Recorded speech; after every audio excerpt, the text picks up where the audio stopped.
Today's scripture reading is from Proverbs 16, verses 13 through 22. I will be reading from the New Revised Standard Version Bible. Please listen for these holy words. Righteous lips are the delight of a king, and he loves those who speak what is right.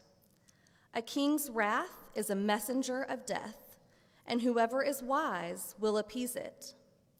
In the light of a king's face there is life, and his favor is like the clouds that bring the spring rain. How much better to get wisdom than gold?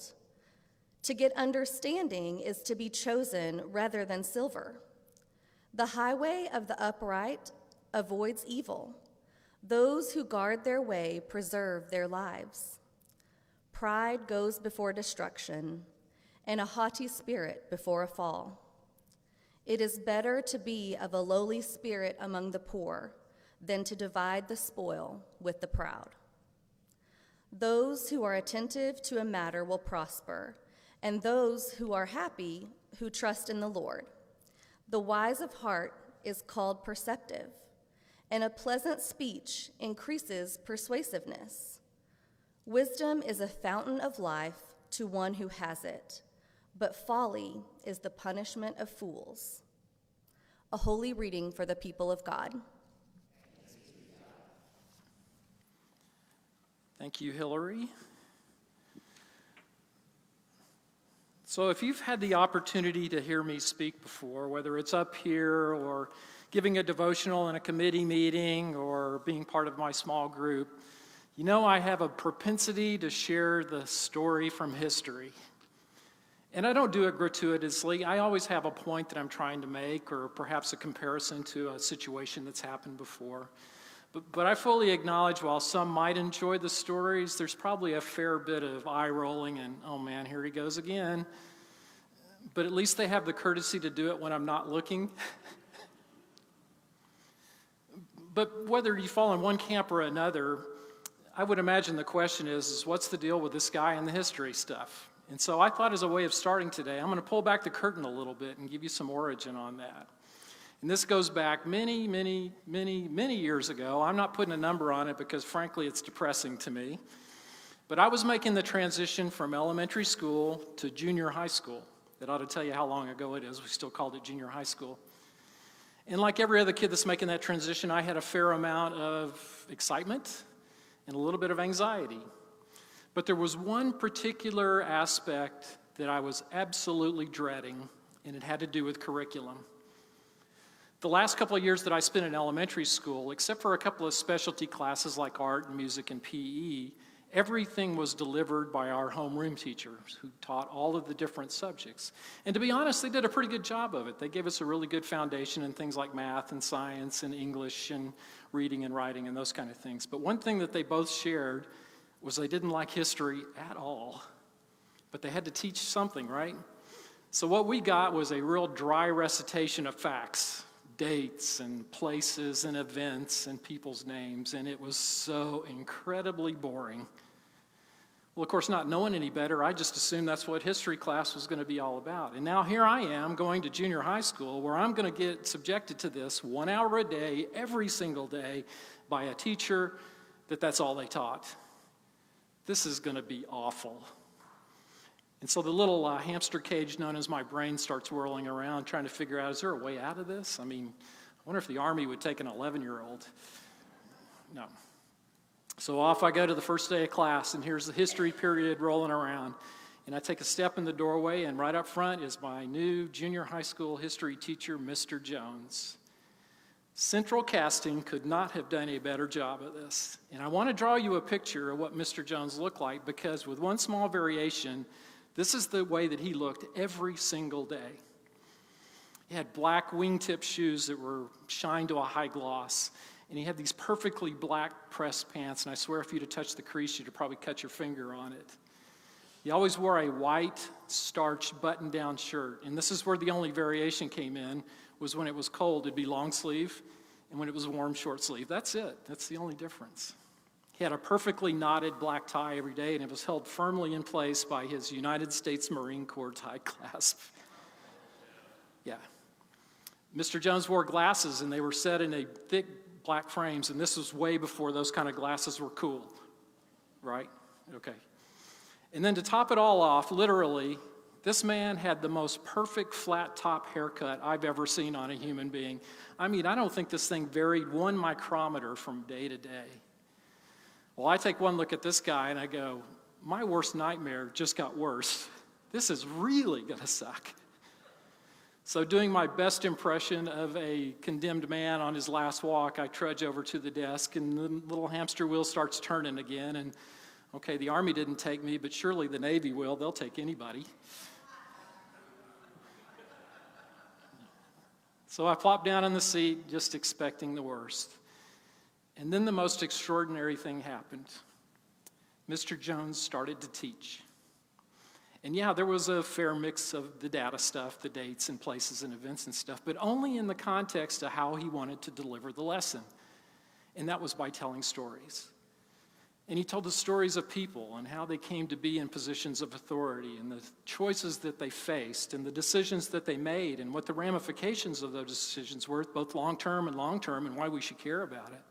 And he did it with such a zeal and a passion that it really made the story come to life. Well, I sat up and went, wait a minute. This is not what I was expecting here. And it wasn't before long that I actually was not dreading going to the history class. I actually kind of looked forward to it. And then even a little further along, I actually wanted to know a little bit more, so I started doing my own reading. This is a teenager. That's how much impact. All right, cool story, bro, but what does that have to do with what we're talking about today? Well, I ended up spending 3 years with Mr. Jones. As I recall, it was American, European, and then world history, but I could be wrong. But by the time I got to the 3rd year, I was a little less intimidated by his demeanor, and I actually worked up the courage one day to stay after class and ask him. And I said, Mr. Jones, what is it about history that you like so much? Now, here, a 13-year-old kid, he could have given me a pat, glib answer, but he actually looked at me very seriously. And I don't remember his exact words, but they went something like this. Son, history is the story of all of us, me and you included. And one of these days, you're going to be in a position to make decisions. And some of those decisions are going to be fairly trivial, but some of them are going to have great effect, not only on you, but on other people.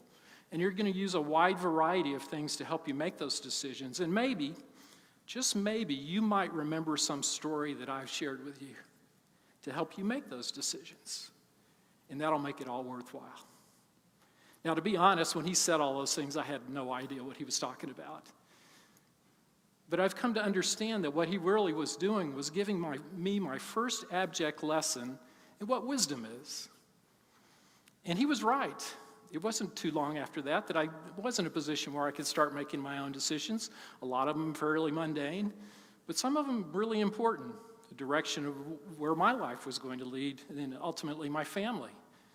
The organizations that I found myself in some leadership role, like church, for instance.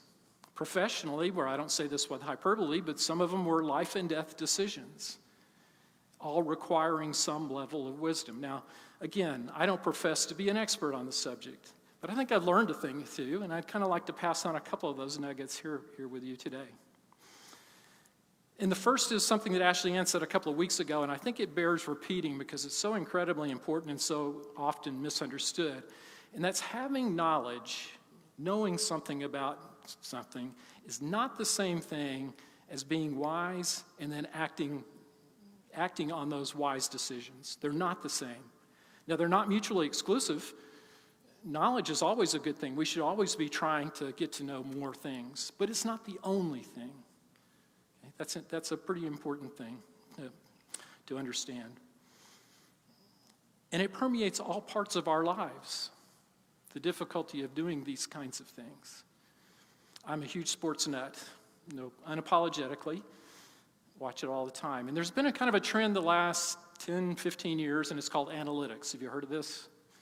A couple of you. If you haven't, basically it comes down to this, is that the statisticians have the ability now with the enormous computing possibilities that we have available to us to enter mountains of data, measurables into a computer, everything about players, teams, circumstances, situation, everything.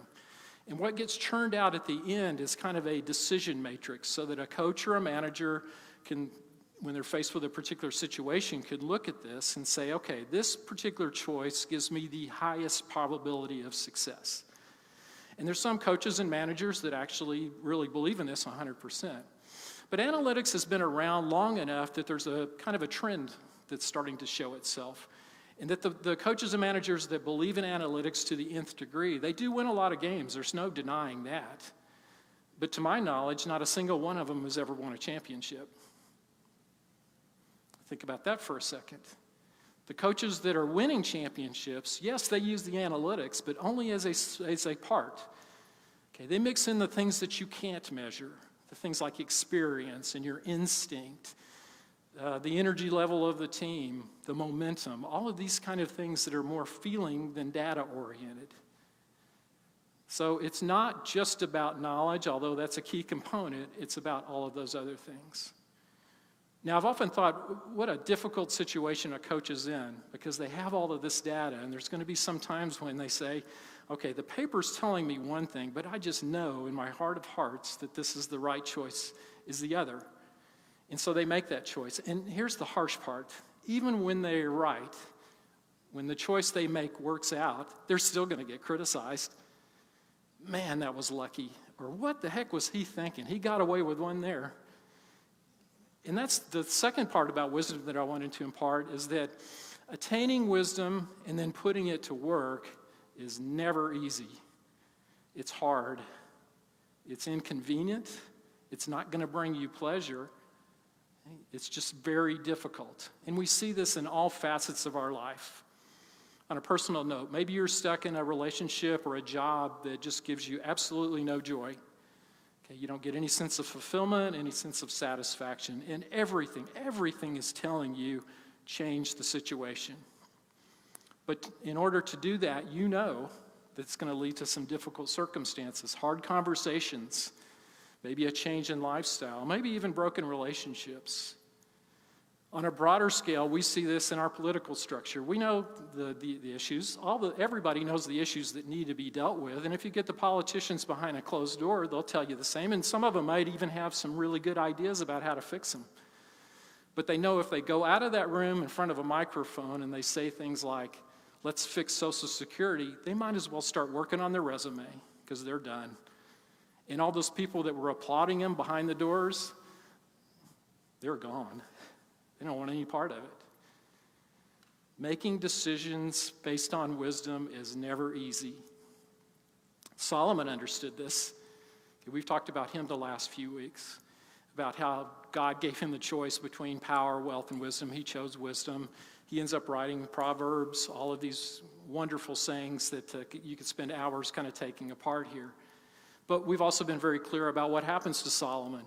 Eventually, he drifts away. He doesn't even follow his own advice to large degree. And I kind of wonder if perhaps part of it was the weight of all of those wise decisions and the difficulties involved might have pushed him down. And I kind of wonder if anybody had asked him at the end of his life, you regret the choice? He might have said something like, man, I should have taken the cash. It's not easy. So you have to come to grips with the fact that it's going to result in difficult circumstances. We have to have the integrity to follow through despite those difficulties, no matter what the cost. Because the reality is just because it's hard doesn't make it any less right. Okay, now everything that I've said so far about wisdom is really true generically in the secular world as well as ours. But for us as a host of believers, there's actually a level of wisdom that we have to get to an understanding of. And it starts with the idea that the wisdom doesn't come from me or you. It comes from God. Now, if you want to think of a parallel, think about grace, the way that we think of grace. That I can be a conduit of grace or wisdom. I can receive it, I can give it. It just doesn't start and stop with me. So that's the first thing, is I have to acknowledge that. And there's a simple reason behind that. Because we acknowledge that we're flawed human beings, we're not always going to be right. We're going to make flawed decisions. And they're going to be based on things, the traps that we kind of fall into. When we're facing a situation, we ask ourselves, is this going to make me feel better? Or is everybody going to be happy with me? Those are the wrong questions. The right questions are the harder ones. Is this the right thing to do? Is this the best chance of success? So that's an important aspect to understand. But at the same time, to get to that point, what our goal is to try to establish a relationship with God through the Holy Spirit that helps us feed on His perfect wisdom and not rely on mine. But the huge barrier that stands in front of me, you can sum up in one word, and it's called pride. It's the idea that I don't need any help. I can do it all by myself. My judgment's good enough. Okay, this is what Solomon writes in the scripture that Hillary read for us just a few minutes ago. Pride goes before destruction, and a haughty spirit before a fall. Now, if that sounds kind of familiar to you, if I was reading out of the King James Version and I kind of shortened it just a little bit, it would go, pride goes before the fall. So Solomon understood this. C.S. Lewis, the great Christian writer, he called pride the greatest of all sins. And not that they need my endorsement, but I think they're both right. That this self-centered nature that sometimes we have leads to other sinful behavior. This is the gateway that we have to avoid. Now, I'm not saying pride is a bad thing. There are certain levels of it that are good. I can be proud of my country and the things that it stands for, or my church or the things that it does. I can be proud of my family, my children, my grandchildren. I can be proud in who I am and what I've accomplished. But there's a line. There's a line that if I cross over it, it's not just healthy pride, it's arrogant pride. And it's the kind of pride that it's insistent, that everybody else thinks of me of that way too. Okay, so how do I break through that barrier to get to that wisdom of God? And there's two elements.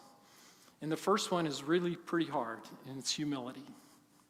Just like any other problem that you have, the first step is admitting you have the problem, that I do need help. And that's hard. I mean, you're looking at the guy that I think I'd rather drive off the cliff than press that OnStar button. I don't need help. I can figure it out. Well, that's the way we all are about everything, isn't it? Okay, here's the part that I warned you about, so you can blame Mr. Jones.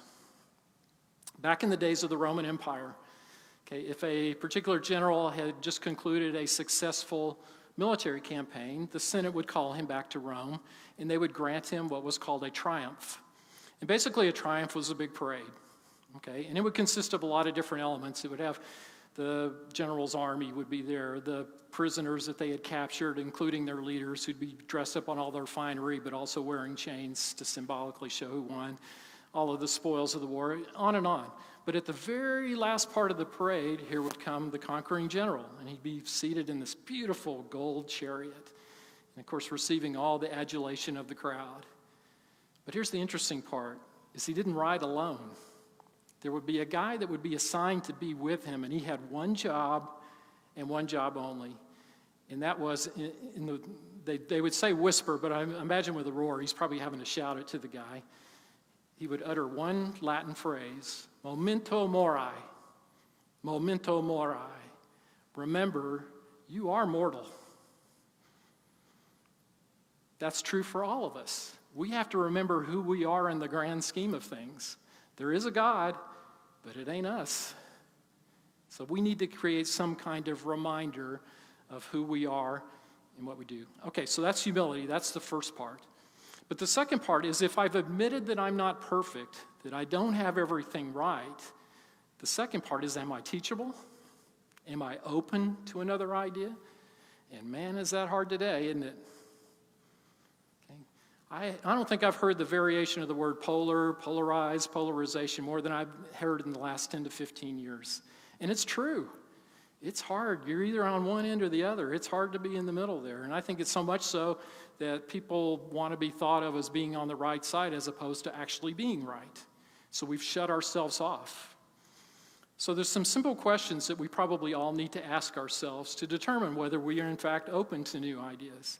And number one is when I think about the issue, whether it's political or social or even church, how am I convinced? What has convinced me that I'm so right? Am I even open to the idea that maybe I'm not? Okay. Second question, Do I just stick into the echo chambers of the people that already agree with me, that I don't even listen to other alternatives or open myself to those news channels, other people? And would I be willing to actually sit down with somebody that I know that is diametrically opposed to the things that I believe in and share one another's stories and listen in a civil debate? And then finally, if I had that debate, could I go beyond the hashtag or the 43 characters or just the tagline? Do I have a second sentence, a third sentence, a fourth sentence of why I believe what I believe or don't believe? Could I hold my own in that civil conversation?